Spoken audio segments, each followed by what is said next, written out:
From the waters of Cotuit Bay to the marsh trails of Sandy Neck to the oyster flats of Barnstable, Channel 18 was on location bringing you the story of our town's commitment to the environment, its animals, and the people who make our town a special place to live. Enjoy our best of 2018 in the environment.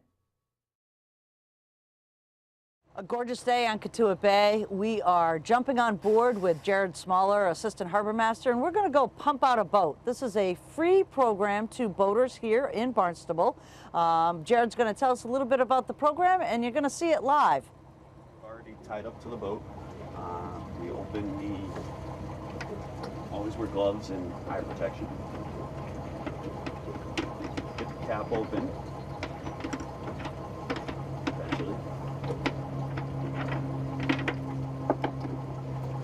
And up forward in the compartment here we have our hose.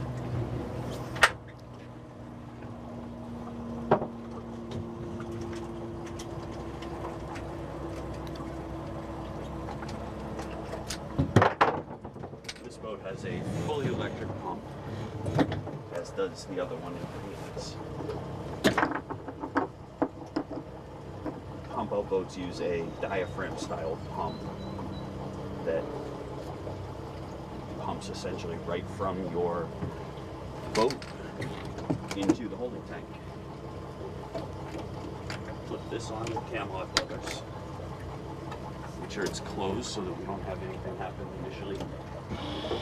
Turn it on. Then slowly open the valve.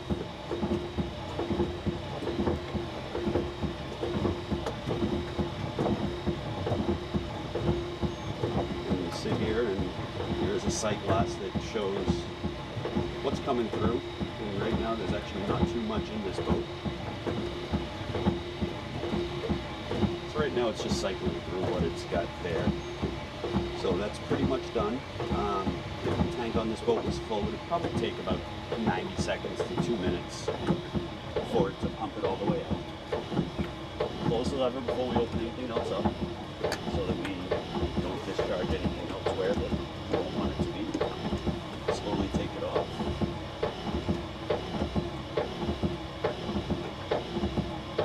Fitting.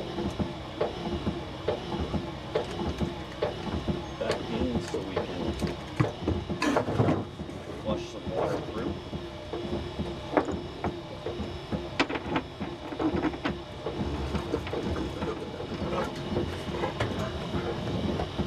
Secure our hose. Pump down. That's essentially how the pump out goes. Nice and quick and clean. As you can see, there's nothing that leaks out. It's a completely sealed system. And the final step that we do is we leave a business card on board that does have all of the information for the pump out program. They have our phone number and the email address for the pump out program, so if you need service. And we put the date and the time and who pumped your boat. So when these people come back on board, they can see that their pump out was done and their boat's all set and the holding tank is ready for the weekend. How important is it for the environment to do this on a regular basis and not get your tanks too full? The tanks are they're a sealed tank, so unless you have a failure in the tank, there's not going to be any leakage for the most part. It's a good service because A, it's free and funded through state and federal grants, but it's also just our environment. I mean, the water is a huge resource here in the town of Barnstable in many ways, recreationally and commercially. Right over all through this area is a huge shellfishing area that the last thing we want to do is be pumping sewage into it. You know, it leads to norovirus and all kinds of other things. Right. And it affects the ecosystem and what we are as a town and as a region. Right. And I know that we're here at the Cotuit town dock, but where else is this service available? This service is available town-wide. We have a boat here that services primarily the 3 Bay area of Cotuit Bay, North Bay, and West Bay. And we also travel to Hyannis to offload, and then we will Also stop in East Bay if we need to. We do have one regular customer over in East Bay. And then we also have another boat that's in Hyannis that services the Lewis Bay and Hyannis Port area. And that boat can come over here. This is a busier area because it is larger for us. Sure. That boat can come over here if we had a really busy day that needs to supplement. And then we have two shoreside facilities in Hyannis, both at Bismore Park. And then we have another shoreside facility in Barnstable Harbor because there just isn't as many boats. There aren't as many boats that need pump outs over there. Right. So the shoreside facility works well for us. Okay. And the actual ability for people to, call and email on a busy weekend, what's kind of the time frame for folks? Should they, kind of anticipate getting the pump out, or? Yes. It's always better if you can anticipate and plan ahead for it. That gives us the opportunity for any weather issues. Yesterday it was really windy that if we wanted to do this yesterday, I would have tried to reschedule because it was just too windy. Right. We definitely don't want to cause damage to a customer's boat, to our boats. We don't want to get anybody hurt.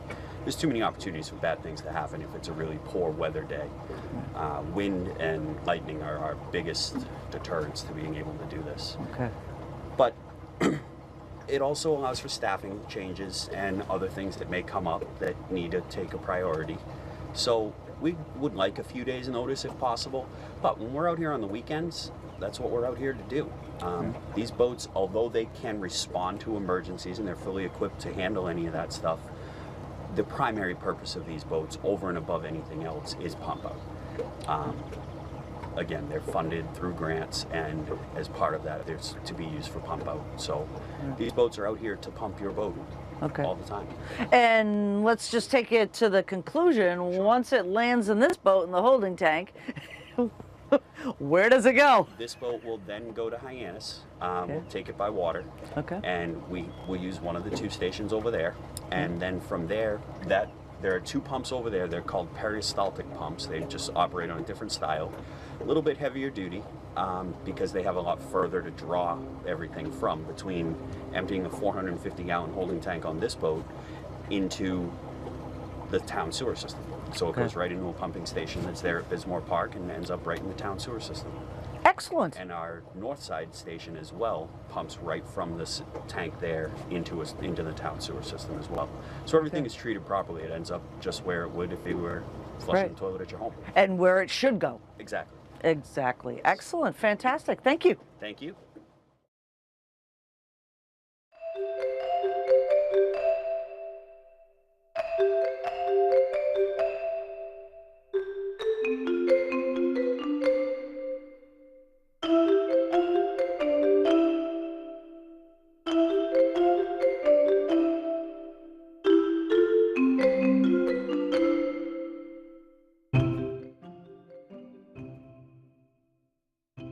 Here we are at Scudder Lane. You can go to the left or the right. You will find oysters on either side. All beautiful oysters ready to go. All you need is your gauge, your shell fishing permit, and you want to go on an open day, so Sunday, Wednesdays, and Saturdays. Today, it feels very warm out here. It's probably like 65 degrees, but the water is 59 degrees. So if you're wearing waders and you're going into the water, I highly recommend wearing a personal flotation device. It's an easy thing to chuck on if you're by yourself and you're shell fishing when it's cold out. If you trip over a rock, it's a really easy way just to stay safe and be able to get out of the water. It's always good to wear gloves. These oysters are like razor blades, and we check a lot of bloody oysters, so keeping your hands safe, you don't want to get infections, all those good things. Our shellfish team does an amazing job. It's a lot of really hard work all year to get them to this size, so they have really good rings around them, really good growth from all the plankton in Barnstable Harbor, so it's really exciting that we have this awesome product for people. And there's other shellfish to be had here, right? Yes, there's no shortage of shellfish down at Scudder Lane. So we have oysters, that's why most people are here today, but this whole area you see behind me was closed all summer, so it's awesome to have it open because you can go and get quahogs. So hard-shelled clams are on either side, and same with some soft-shelled clams. Did you get a basket of oysters? I got my fill. I do every year. I love coming out on opening day. It's always a thrill. Really a nice day. Everything I saw was well beyond the minimum size, and just can't wait to try them later on today. Was it easy to get your half peck there? I'd say it could not have been any easier. I didn't wear my waders. I didn't need a rake. I just bent down and picked them up. It was just beautiful.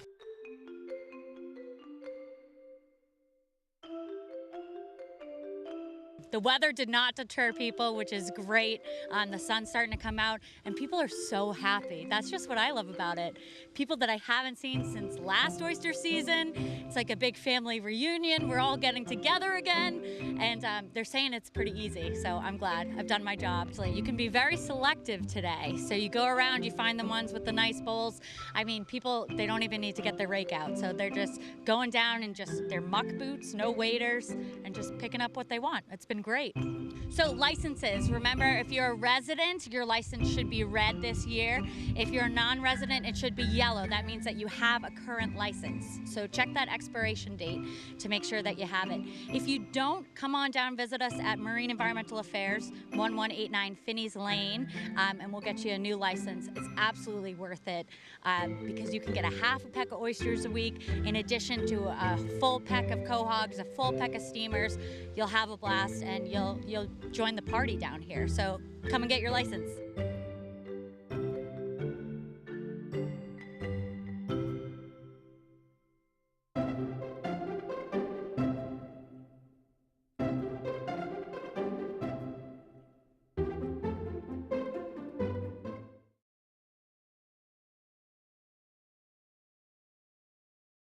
For those of you who don't know me, my name's Sean Cordes. I'm a natural resource officer here for the town of Barnstable.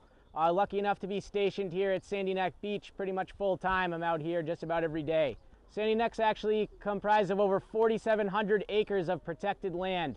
About 3,500 acres of that land is right here in the Great Marsh, which is the second largest salt marsh in all of Massachusetts. And that's where our terrapins are from.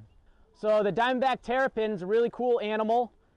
Terrapins are the only species of turtle that have adapted to live in brackish water, which is where freshwater and saltwater mix in different estuaries like salt marshes up here in the north or mangroves down in the south. So the diamondback terrapin's range stretches all the way from the Gulf of Mexico all the way up here to Massachusetts, which is their northernmost range.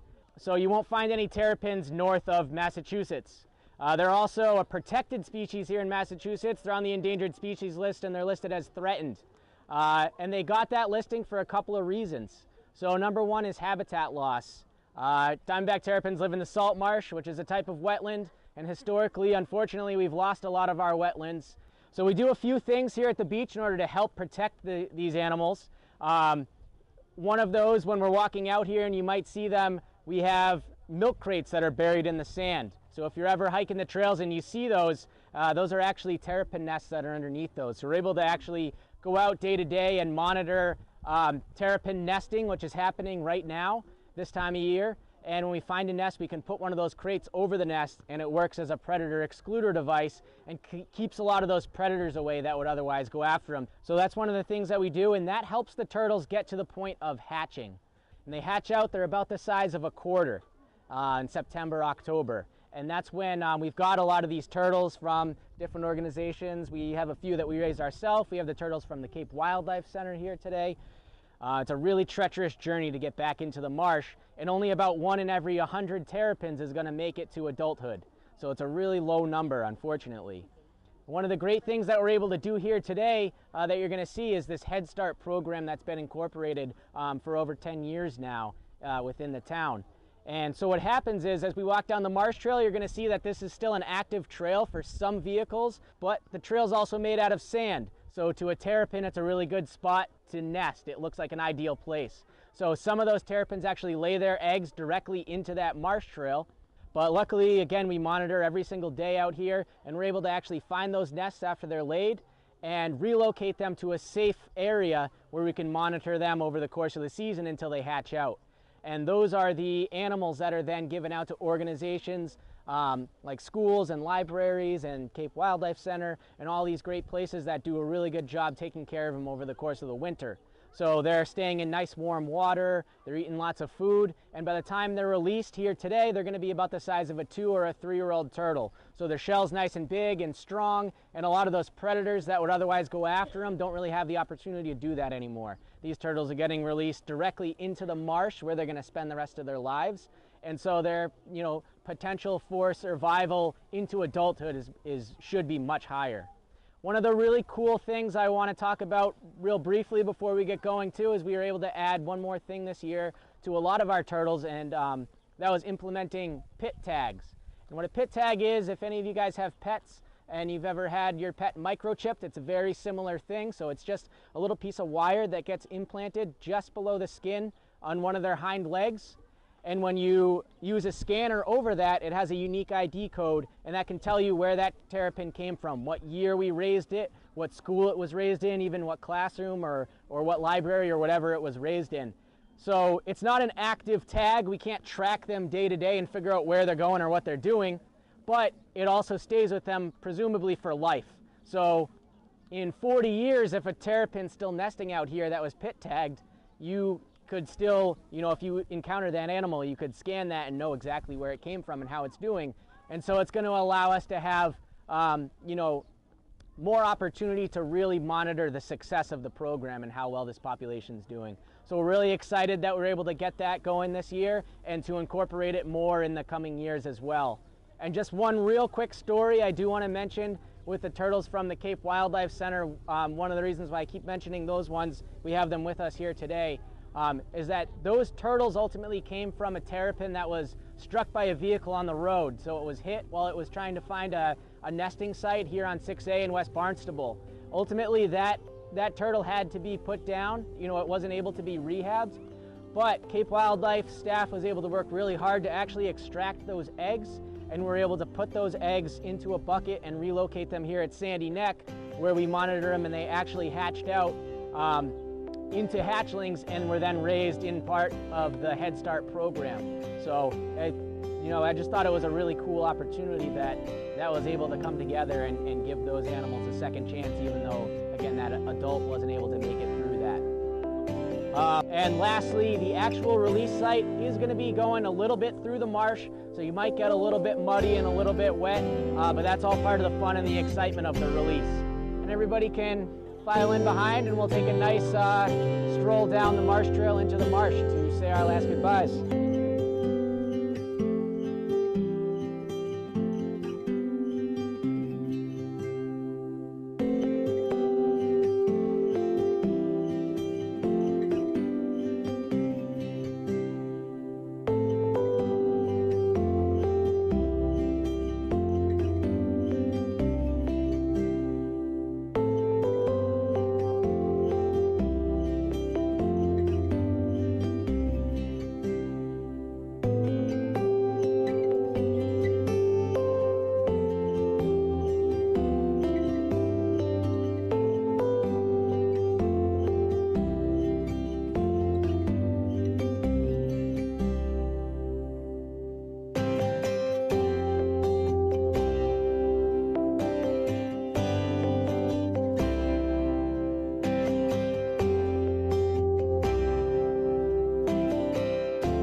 get to thank all the volunteers that work with you season after season. How gratifying is it? It's so wonderful. I love them all so much. This is great because, you know, when we're in the field, we're working really hard and it's like, okay, go do this, you go do that. And, you know, it can get a little hectic. But this is, I get to actually enjoy their company and we get to chat and, you know, be out of the waiters, real people to people. They're just such a wonderful bunch. First time I went with Liz Lewis, who does a fabulous job, Tom and all the people here do terrific jobs, and we seeded an area over on Haney Point. It's just a fascinating job, and it's really not a job. It's an activity for the afternoon where we plant 250,000 seeds for future harvesting with the town of Barnstable. It's just a great activity. I was a teacher for 40 years, so I'm used to working with kids. I had 7th graders, which everybody shudder at, but if you love kids and working with them, it's great. Whether it be clamming for kids or as a teacher or my winter job, I'm always involved in kids and trying to make them smile. I like them to see the results of our efforts when they come away with a bag of clams or they learn something new and so forth. Again, teaching something to somebody, adult or to child, it's always good. I think it's a great opportunity to help the shell fishing program. Without the DNR and the volunteer efforts that support it, shell fishing in Barnstable and probably on the Cape wouldn't survive. So these efforts are really necessary to keep this wonderful recreational fishery open. I feel as though I'm doing a lot of good for a lot of people. We've helped a lot with planting little quahogs, and we've put in several 100,000 with the DNR. So it's really been a fun thing. Thank you all for coming, my lovely volunteers. Give yourselves a round of applause. This is an awesome time of year. You know, I like that we do this right before Thanksgiving because I'm very thankful for all of you. As we are moving through years here and we're trying to do more and more every year, you guys are absolutely wonderful and have been there to help me every step of the way and help this town. So thank you so much. Give yourselves a pat on the back. To give you a rundown of what you guys did this year, which is huge. This is the most that I've ever seen. 96 volunteers this year. Whoa. Awesome. Awesome. Putting together 510 hours. Yeah. Thank you so much. That's a lot of time. We planted 1,782,000 quahogs under 111 nets. Wow, that's a lot. Wicked awesome. But this is what I really like. Okay, you ready? 473 bushels of quahogs were moved this year. Wow. That's a lot of digging. And what I think is great about this is that there was one day we were out there and we were digging and we were way too efficient.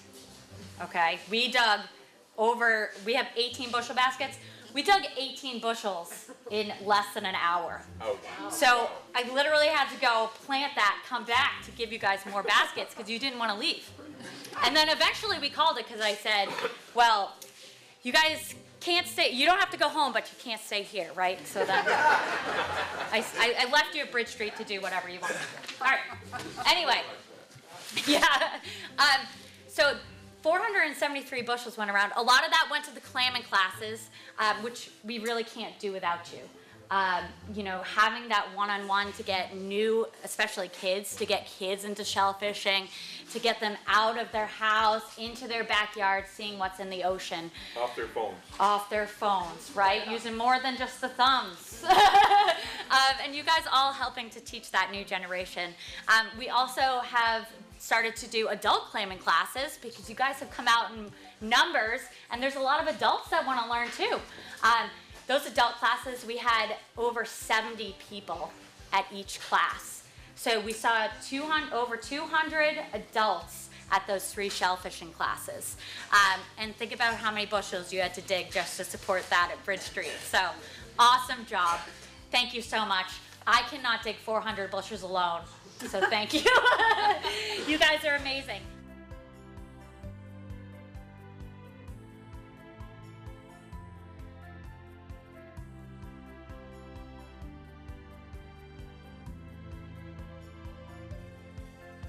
It's the opportunity for the residents of the town to harvest seafood. And it gets them connected with the town, and they feel a part of the town.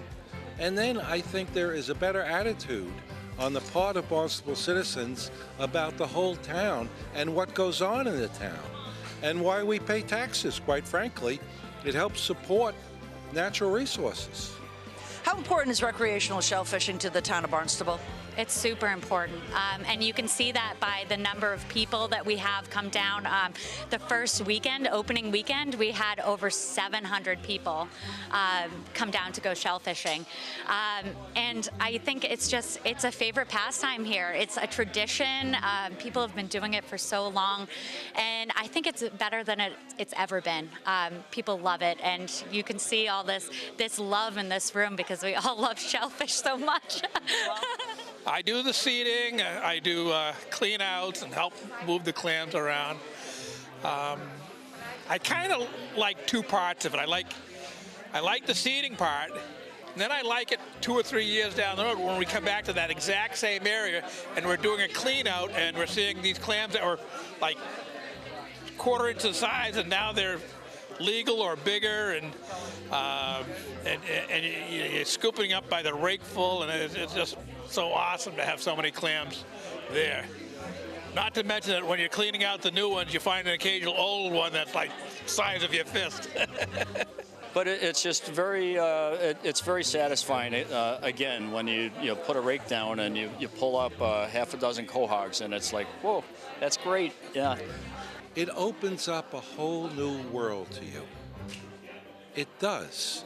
And you become involved in an activity that you can get involved with on your own personal schedule. I happen to be retired, but if you're not retired and you have a work requirement, there are days that you can still do this, and you have a new activity in your life.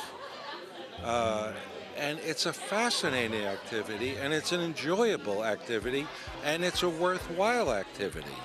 So all of these reasons, if someone is not involved, again, you don't have to be knowledgeable.